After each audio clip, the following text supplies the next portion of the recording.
दुनिया में जितने भी सेल्स होते हैं वो सारे सेल्स की एक बाउंड्री होती है जो उनको दूसरे सेल से और एक्स्ट्रा सेलुलर स्पेस से सेपरेट रखती है, और उस बाउंड्री को हम कहते हैं सेल मेम्ब्रेन या प्लाज्मा मेम्ब्रेन। तो आज की वीडियो में हम इसी के बारे में पढ़ेंगे, प्लाज्मा मेम्ब्रेन के टॉपिक को, और इसके सारे एस्पेक्ट्स को कवर करेंगे। तो चलें अब स्टार्ट करते हैं।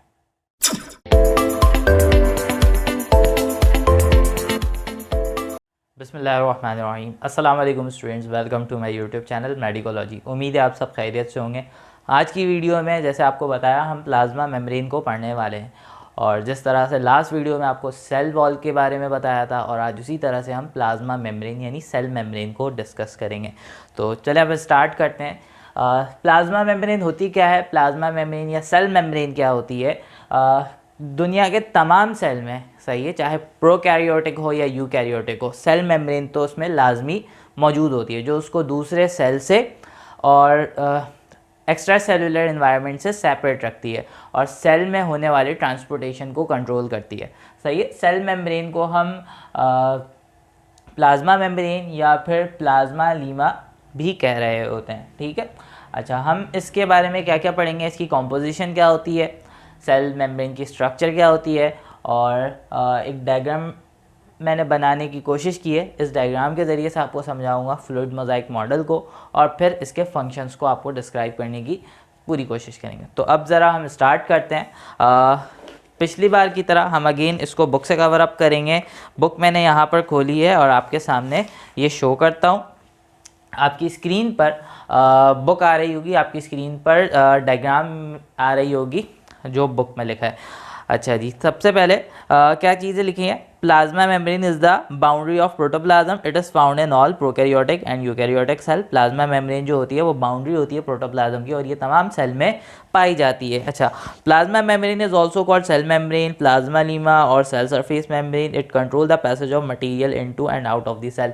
ये सारी बातें अभी मैंने आपको बताई कि प्लाज्मा मेम्ब्रेन को हम प्लाज्मा लीमा भी कह रहे होते हैं या सेल सरफेस मेम्ब्रेन भी कह रहे होते हैं, और ये क्या करता है, किसी भी सब्सटेंस के पैसेज को, चाहे सेल के अंदर आना हो या सेल से बाहर निकला हो, उन सब चीज़ों को कंट्रोल कर रही होती है। तो चले अब हम स्ट्रक्चर के बारे में पढ़ते हैं। स्ट्रक्चर के बारे में हमारी जो बुक है ये क्या कह रही होती है, स्ट्रक्चर ऑफ प्लाज्मा मेम्ब्रेन। मैंने यहाँ पे डायग्राम भी बनाई है, कोशिश की है, तो इससे आपको शो करने की कोशिश करूँगा, कि समझाने की कोशिश करूँगा कि प्लाज्मा मेम्ब्रेन एक्चुअल में होता क्या है। क्या लिखा है? Fluid mosaic model of plasma membrane, the model proposes that the membrane is a phospholipid bilayer in which protein molecules are either partially or wholly embedded। अच्छा जी, क्या कह रहा है कि जो प्लाज्मा मेम्ब्रेन होता है वो कैसा होता है? फॉस्फोलिपिड बाइलेयर होती है। फॉस्फोलिपिड की स्ट्रक्चर आपको पता होगी कि फॉस्फोलिपिड में क्या मौजूद होता है। एक उसका हेड होता है, सही है, और उसकी टेल होती है, सही है। ये जो टेल होती है ये हाइड्रोफोबिक होती है, ये बेसिकली हाइड्रोकार्बन की लॉन्ग चेन होती है, और जो बाकी उसका हाइड्रोफिलिक पार्ट होता है, यानी जिसमें पोलर ग्रुप मौजूद होता है, जिसमें फॉस्फेट ग्रुप शामिल होता है और ग्लाइसरोल ग्रुप शामिल होता है, ये उसका हेड होता है, सही है। तो होता क्या है, दो लेयर आपस में अटैच होती है, यानी दो लेयर फॉस्फोलिपिड बाइलेयर का मतलब है, देखें ये जो रेड और ब्लैक से मैंने ये शो किया है, ये पूरी कंटिन्यूस लेयर, ऊपर एक लेयर और नीचे एक लेयर, यानी एक सैंडविच की तरह स्ट्रक्चर बन जाती है, जिसमें हाइड्रोफिलिक एंड ऊपर होता है और हाइड्रोफोबिक एंड नीचे होता है, और इसके नीचे वाली जो लेयर होती है वो बिल्कुल रिवर्स होती है, यानी जो दो हाइड्रोफोबिक एंड होते हैं वो एक दूसरे को फेस कर रहे होते हैं, यानी ये जो दो टेल पार्ट है एक दूसरे को फेस करना है इस तरीके से, सही है। और जो हाइड्रोफिलिक पार्ट होता है वो एक दूसरे से अलग होता है, ऐसी लंबी सी लेयर बन जाती है, सही है, दो लेयर। अब होता क्या है, और बीच बीच में प्रोटीन्स एम्बेडेड होते हैं, सही है, बीच बीच में प्रोटीन एम्बेडेड होते हैं, जगह जगह पे प्रोटीन्स लगे होते हैं। अच्छा, अब मैं आपको एक बात बताऊं, 2020 में जो पीएमसी का टेस्ट हुआ था उसमें एक क्वेश्चन ये आया था कि the embedded part of plasma membrane is called, और नीचे ऑप्शन था, उसमें ऑप्शन ये था कि hydrophobic part, hydrophilic part, globular part या फिलामेंटस पार्ट, सही है। तो ये मैंने आपको आपकी स्क्रीन पे शो भी किया है, ये वाला एमसीक्यूज। अच्छा, इसके अकॉर्डिंग अगर हम देखें तो जो एम्बेडेड पार्ट होता है, सबसे पहले तो आप ये जान लो कि एम्बेडेड पार्ट है क्या, प्रोटीन है, सही है। अच्छा, प्रोटीन हाइड्रोफिलिक नहीं होता, हाइड्रोफोबिक नहीं होता, तो इसका मतलब है ऑप्शन ए ऑप्शन बी दोनों गलत है। अच्छा, फिलामेंटस पार्ट भी नहीं होता क्योंकि फिलामेंटस पार्ट अलग होता है। तो यहाँ पर जो है ग्लोब्यूलर पार्ट जो है इसका, यानी प्रोटीन के जो ग्लोब्यूल्स हैं यहाँ पर एम्बेडेड होते हैं। उसका करेक्ट ऑप्शन है ऑप्शन नंबर सी। अच्छा जी, हम आगे बढ़ते हैं। आगे क्या कह रहा है, the protein are scattered through the membrane in an irregular pattern just like large iceberg float in the सी।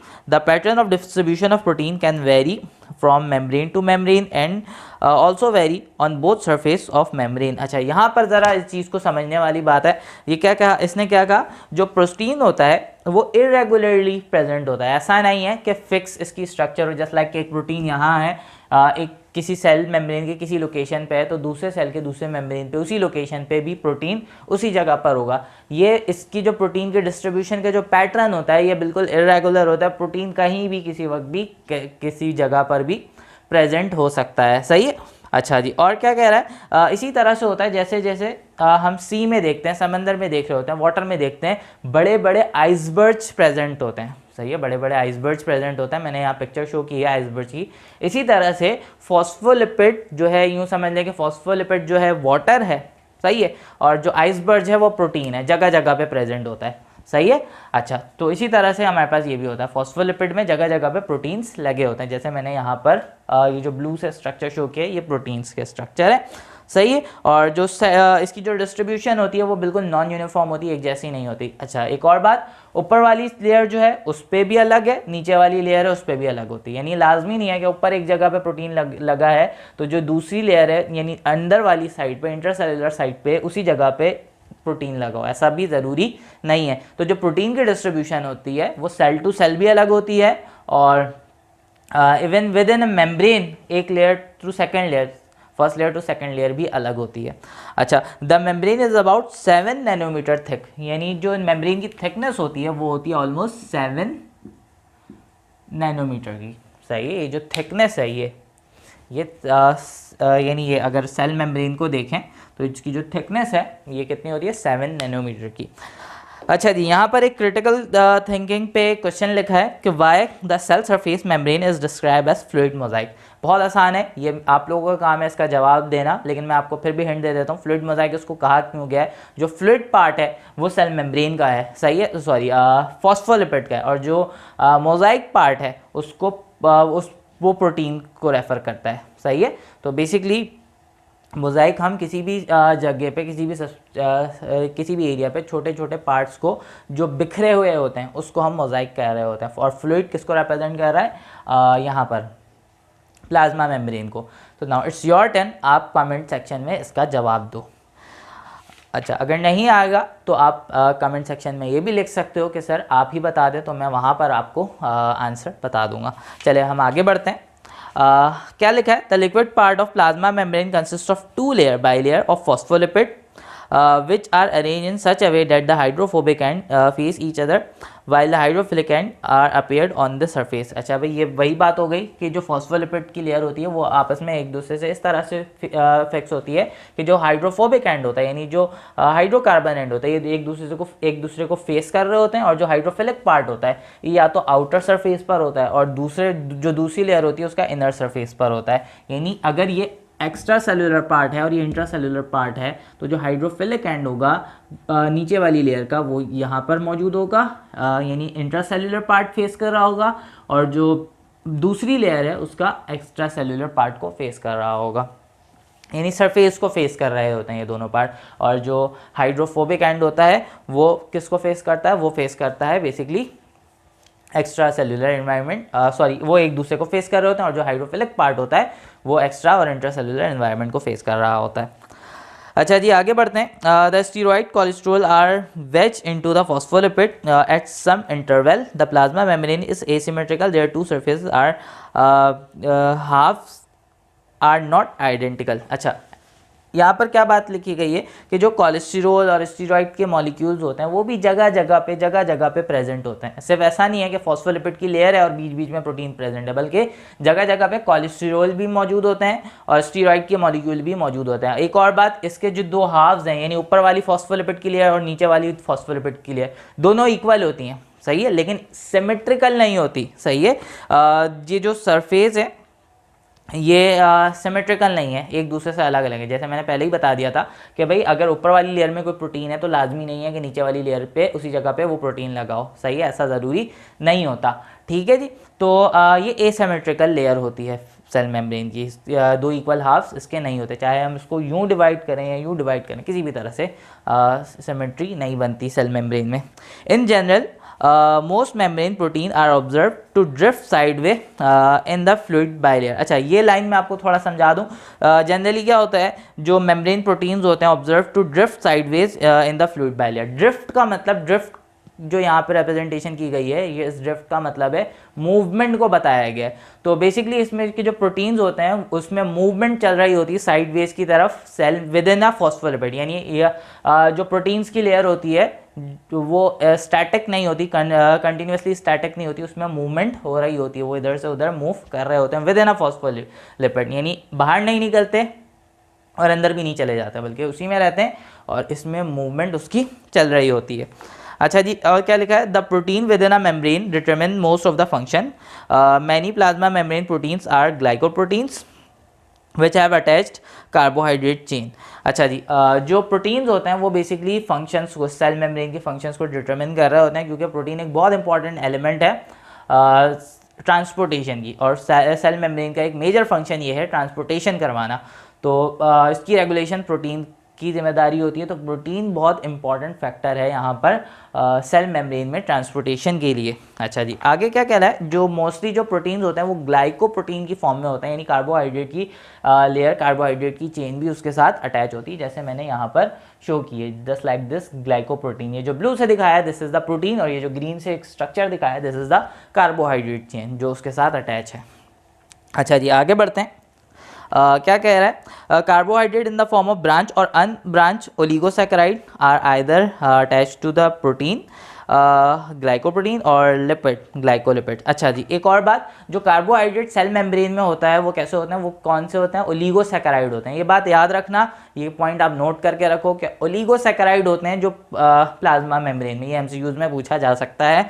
अच्छा, ये या तो प्रोटीन के साथ भी अटैच हो सकते हैं, लाजमी नहीं है कि सिर्फ कार्बोहाइड्रेट प्रोटीन के साथ ही अटैच होगा, ये लिपिड के साथ भी अटैच हो सकता है। और ऑब्वियसली जब प्रोटीन के साथ अटैच है तो हम उसको ग्लाइकोप्रोटीन कह रहे हैं, लेकिन जब लिपिड के साथ अटैच होगा तो हम उसको ग्लाइकोलिपिड कहेंगे, ठीक है। अच्छा जी, filament of cytoskeleton are also present in the inner surface of membrane, these support the plasma membrane. अच्छा जी, एक और बात, ये जो अगर इनर सरफेस होता है, यानी जस्ट लाइक दिस के, अगर ये आउटर सरफेस है, ये इनर सरफेस है, यहाँ पे साइटोस्केलेटन के फिलामेंट्स भी आकर इस तरीके से अटैच होते हैं, जिससे क्या होता है, जिससे सेल को सपोर्ट मिल रही होती है, सही है, सेल मेम्ब्रेन को सपोर्ट मिल रही होती है। तो बेसिकली सेल मेम्ब्रेन को सपोर्ट, या फिर ये कह रहा है कि साइटोप्लाज्म से अटैच रखने के लिए कुछ यहाँ पर साइटोस्केलेटन के फिलामेंट्स जो होते हैं, यानी माइक्रोफिलामेंट, इंटरमीडिएट फिलामेंट्स, वो इससे अटैच होते हैं, सही है, इसकी सरफेस, इनर सरफेस से अटैच होते हैं ताकि ये इसको सपोर्ट कर सके, सही है।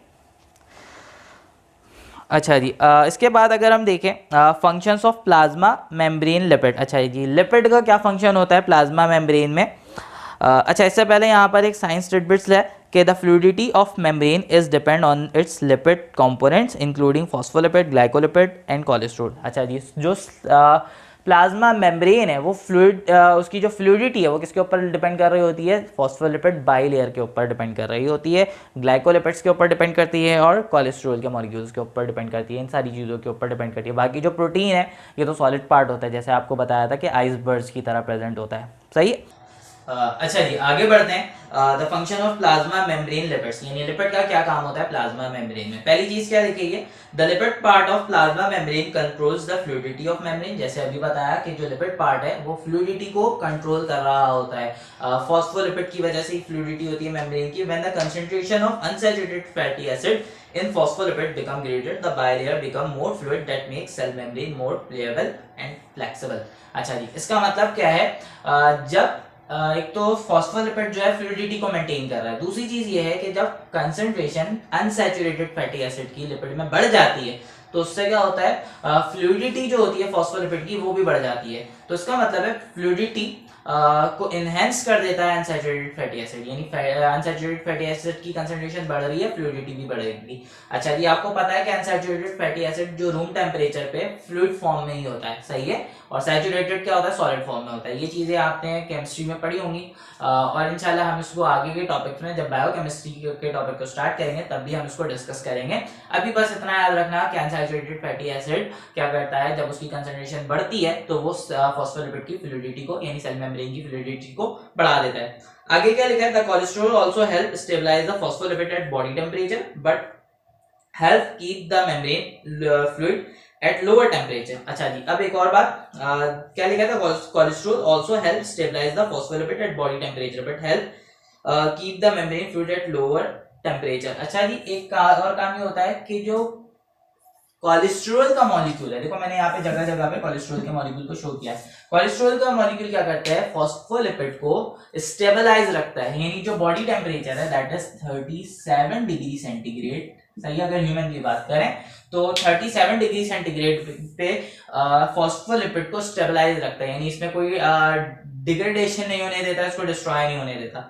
और इसके साथ साथ क्या करता है, इसको टेम्परेचर को भी लो रखता है, सही है। अच्छा, एक और बात, लो टेम्परेचर पे भी इसको कंट्रोल करता है। लो टेम्परेचर पे कैसे कंट्रोल कर रहा होता है, लो टेम्परेचर पे ऐसे कंट्रोल कर रहा है कि बीच बीच में जगह जगह पे प्रेजेंट है, फॉस्फोलिपिड की लेयर में जगह जगह पे प्रेजेंट है।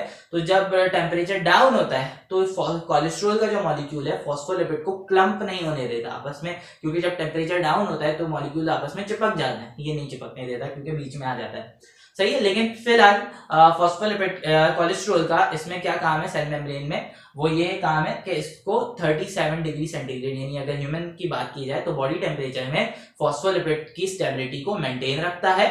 और दूसरा काम ये करता है कि टेम्परेचर को लो ही रखता है ताकि सेल मेम्ब्रेन जो है आसानी से सर्वाइव कर सके, कोई डिग्रेडेशन ना हो जाए। अच्छा, उसके बाद क्या लिखा है,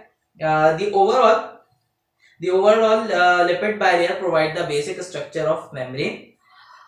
अच्छा जी, जो ओवरऑल जो लिपिड होती है वो बेसिक स्ट्रक्चर को मेंटेन रखती है। It also restrict entry and exit of polar molecule and ions. अच्छा, इसके अलावा इसको ये रिस्ट्रिक्ट रखती है किसी भी सब्सटेंस की एंट्री को, कौन से सब्सटेंस की, किसी भी पोलर सब्सटेंस की और आयंस की एंट्री को, यानी ये किसी भी आयन को अंदर आने, यानी कोई चार्ज पार्टिकल, आयन क्या होते हैं चार्ज, या उसके ऊपर पॉजिटिव या नेगेटिव चार्ज होता है, उसको सेल के अंदर नहीं आने देता, सही है।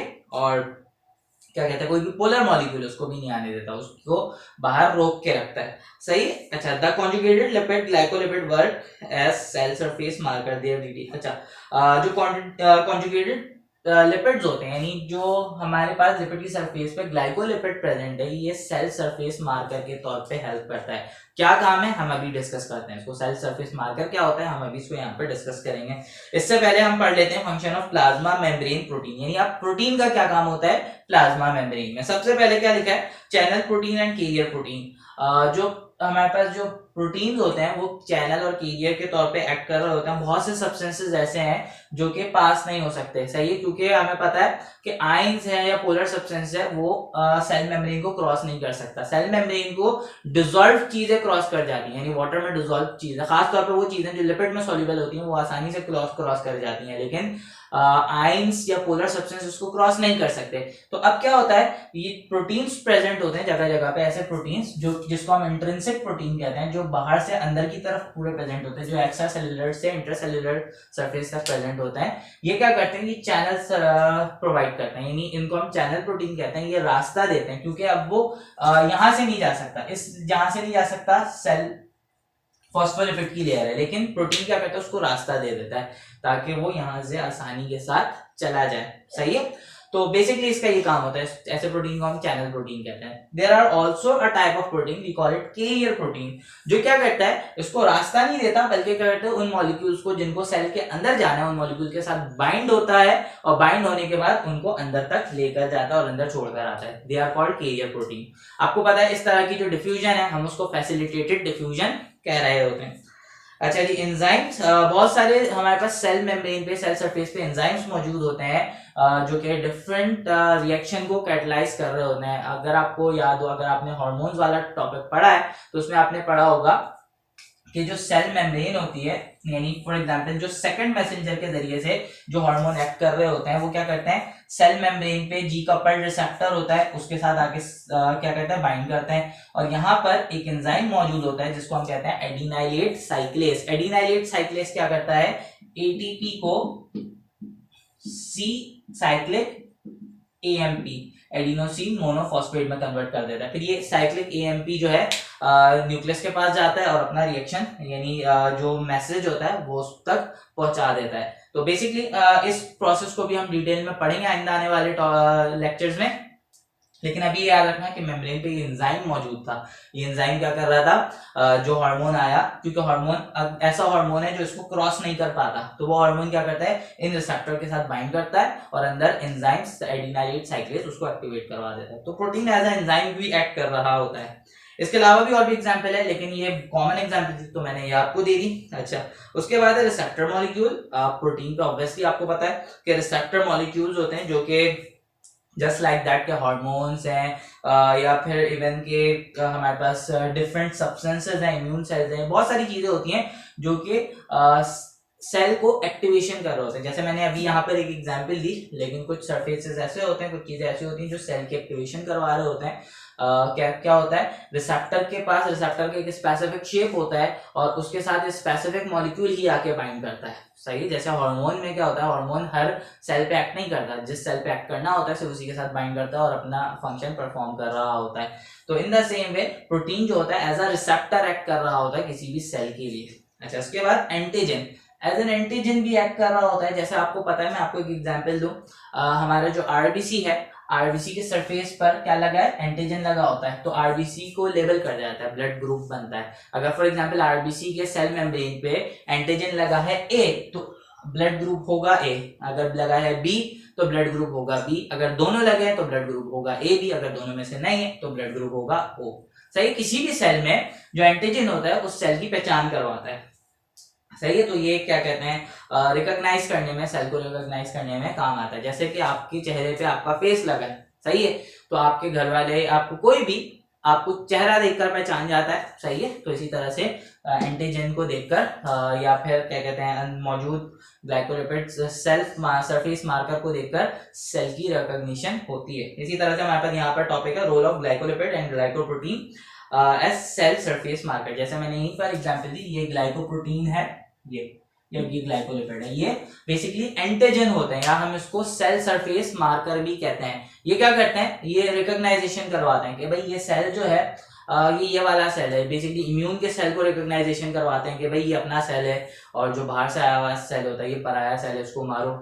तो बेसिकली ये सेल ये खासतौर पे वो स्ट्रक्चर होती है जो कि बॉडी को रिकॉग्नाइज करवाती है कि ये सेल जो है अपना सेल है। समझ में आ रही बात? तो दैट्स व्हाई ये क्या कहते हैं, इसको हम कहते हैं सरफेस मार्कर। यानी जैसे कि आपकी पूरी बॉडी में आपका फेस लगा है, फेस के जरिए से आपको लोग रिकॉग्नाइज करते हैं। सही है, अगर आपको किसी की तस्वीर दी जाए और उसका इतनी तस्वीर दी जाए और उसका फेस गायब हो तो आप नहीं पहचान सकोगे कि यार किसकी है। सही, in the same way cell में भी यही होता है, जो सेल की पहचान करवा रहे होते हैं वो ग्लाइकोप्रोटीन, ग्लाइकोलिपिड्स होते हैं, यानी जिसको हम सरफेस मार्कर भी कह रहे होते हैं। अच्छा, at the end regulation of cell interaction with its environment by plasma membrane. क्या लिखा है, plasma membrane cells regulate cells interaction with environment by controlling transport of material across the cell transport across membrane occurs. अच्छा अभी cell membrane जो होता है वो क्या करता है, एनवायरनमेंट के साथ रेगुलेट करता है, इंट्रैक्शन को रेगुलेशन, इंट्रैक्शन की रेगुलेशन करता है किसी भी सेल में। तो भाई कैसे रेगुलेशन करता है, ट्रांसपोर्टेशन को कंट्रोल करके। तो ट्रांसपोर्टेशन किस किस चीज की होती है, ट्रांसपोर्टेशन की वजह क्या होती है, या तो कोई न्यूट्रिशन सेल के अंदर आ रहा होता है, सही है, या तो फिर वेस्ट मटेरियल निकल रहा होता है, या उस सेल से कोई सब्सटेंस, कोई केमिकल, कोई हार्मोन रिलीज हो रहा होता है, सही है, ये सारी चीजें, या कोई एंजाइम रिलीज हो रहा होता है, सही है, ये सारी चीजें यहाँ पर मेंटेन की जाती है। जैसे यहाँ पर बुक में लिखा है ऑब्टेन न्यूट्रिएंट्स, न्यूट्रिशन के लिए, excrete waste material, secrete useful substances, generate ionic gradient essential for nervous and muscular activity, maintain a suitable pH and ionic concentration within a cell for enzyme activity। यानी ये सारी चीजें हैं जो यहाँ पर अभी मैंने मेंशन की और बुक में लिखी है। तो इन सारी चीजों को रेगुलेट करने के लिए जो है ट्रांसपोर्टेशन होती है, और इन सारी ट्रांसपोर्टेशन को कंट्रोल करता है सेल मेम्ब्रेन, सही है, जिसमें न्यूट्रिशन है, वेस्ट मटेरियल की ट्रांसपोर्टेशन है, सेल सिक्रीशन है, या फिर सेल से आयनिक आइंस का रिलीज होना है। जैसे आपको पता है नर्वस सिस्टम में पोटेशियम आइन और सोडियम आइन की मूवमेंट से जो नर्व इम्पल्स है वो फ्लो कर रहे होते हैं। ये सारी चीजें सेल मेम्ब्रेन के अंदर ही सेल मेम्ब्रेन की ट्रांसपोर्टेशन के ऊपर डिपेंड करती है। उसके बाद क्या लिखा है, plasma membrane act as semi permeable membrane, that is it allows some dissolved substance to move across while the inhibit the other. अच्छा जी, होता है ये कि प्लाज्मा मेम्ब्रेन जो होता है सेमी परमिएबल मेम्ब्रेन होता है, तो ये बहुत सी चीजों को ट्रांसपोर्ट करने में हेल्प कर रहा होता है। ये सिर्फ और सिर्फ जो है डिसॉल्व पार्टिकल को, डिसॉल्व सब्सटेंस को सेल के अंदर जाने देता है या सेल से बाहर निकलने देता है, और बाकी जो पोलर सब्सटेंसेज हैं और जो आयंस हैं उन सबको रोक देता है। और बाकी जो न्यूट्रल सब्सटेंसेज है जैसे ऑक्सीजन है, कार्बन डाइऑक्साइड, ये न्यूट्रल है, इस पर कोई चार्ज नहीं लगा हुआ, इनकी मूवमेंट को आसानी से करवा देता है। और खास तौर पे जो चीजें लिपोफिलिक होती हैं, लिपोफिलिक का मतलब है लिपिड सॉल्युबल, वो सारी चीजें आसानी से सेल मेम्ब्रेन को क्रॉस कर जाती हैं। तो students that's all about today's lecture. I hope आपको आज का लेक्चर समझ में आया होगा। अगर समझ में आ गया तो चैनल को जरूर सब्सक्राइब करना। आगे की वीडियो में हम आगे के टॉपिक्स को कंटिन्यू करेंगे, तो अपना ख्याल रखिएगा। Thank you so much. Allah Hafiz.